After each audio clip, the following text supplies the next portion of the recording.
Action. Hi, I'm Steve. You can call me Steve. This is the second in a sub-series of radiation-themed videos in a sub-series of things you shouldn't be scared of. A sub-series inside a sub-series. That's like an infra-series. Before I get into it, I want to re-emphasize there's a difference between fear and a healthy respect. Nobody watching these videos should take away the impression that radiation is completely harmless. It's not. However, rather than being scared of all things radiation, you should instead have an understanding of the hazards and maintain a respect for those hazards. Instead of shunning it entirely, use it safely, taking care to minimize the hazards. Think about cars. Cars are hazardous. You're inside a fast-moving cage of metal and plastic under the control of a fallible human.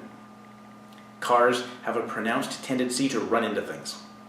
They've gotten safer over the decades as regulations and training and technology have improved, yet thousands of people die in them every year. Cars cause far more deaths than any of the things I'm covering in these videos, and yet people get into them without a second thought. The point I'm making here is that there's a disconnect between actual hazards and the public's perception of those hazards. I'm just trying to do my bit to fix that. Okay, enough soapboxing. I'm going to elaborate on some of the specific uses of the various types of radiation that I touched on in the last video. If you haven't watched it, I'll wait.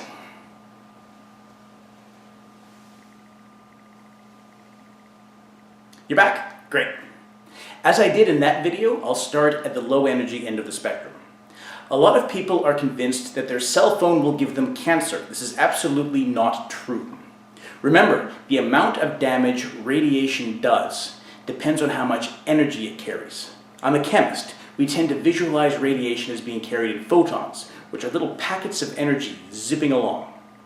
The amount of energy any particular packet carries determines what type of radiation it is.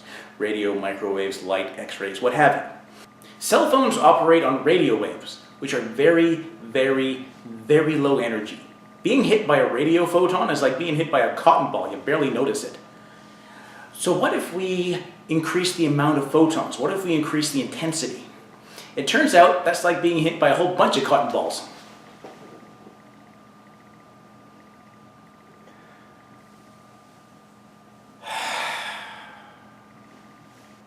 The energy of the individual packets doesn't increase. Being hit by a gamma or an X-ray photon, on the other hand, is like being hit by a speeding bullet, don't you dare. In order to cause cancer, photons need to penetrate your tissues and cause damage to your DNA. Normally, that just makes the cell involved die. But if the particular DNA damage turns off the mechanism that stops cells from dividing uncontrollably, what you get is cells that divide uncontrollably and turn into a mass of cancerous tissue, a tumor. Radio simply does not have the energy to do this. Your cell phone will not give you cancer. Likewise, radio contains far too little energy to cause any other form of ailment. Electromagnetic hypersensitivity is not a real condition. Everyone is bathed in radio waves constantly because the sun puts out an enormous amount. That's the crackle and the static you hear on the radio when you're tuning between stations. Does anyone still listen to broadcast radio?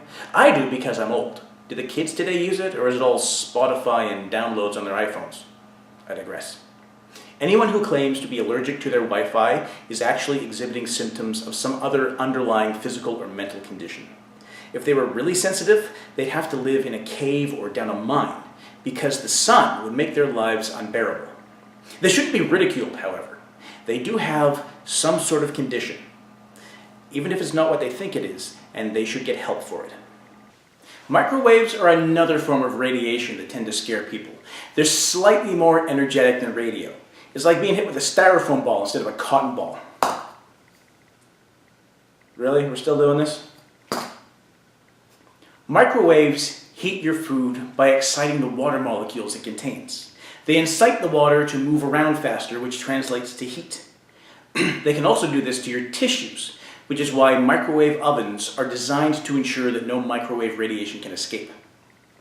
I guess the styrofoam ball analogy doesn't really hold here, but I couldn't think of anything I wanted to have thrown at me.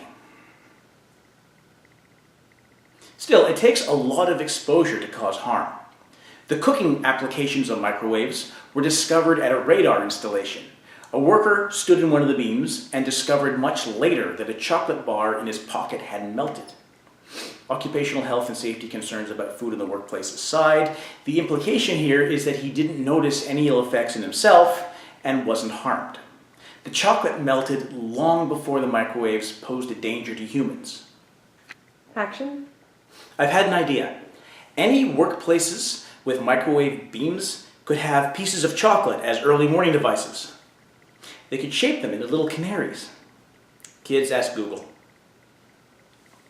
One of the weird things about the public's view on science is that they tend to be scared of harmless things and they fully embrace harmful things, even when they've been warned about it. Ultraviolet radiation is genuinely harmful.